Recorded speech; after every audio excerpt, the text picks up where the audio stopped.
How to rejoin the same server that you left in Roblox.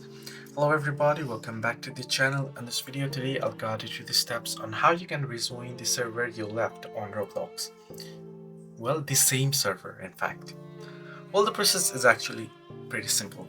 The first thing, you might have already tried it out through the Roblox itself, and you'll have to know that Roblox doesn't give you any option or inbuilt option to rejoin the same server that you have left or that you had left.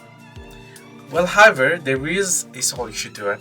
So what you want to do is, on your Chrome browser, you want to add the extension. So let me show it to you. You want to head into RoPro.io here, and you can install this on your Chrome and add it to your extension. Once it is added to your extension, you can head over to your Roblox account dashboard. There, if you scroll down on the server space, you should be able to see the option that says left servers or previous servers. Under it, you'll be able to see the servers that you have left. You can tap on it and go ahead and rejoin it. Unfortunately, that's the only option. You don't have any option through the Roblox itself. So you'll have to get the extension. Hope this video has helped you. Do like and subscribe, and do not forget to leave comments down below if you have any further issues.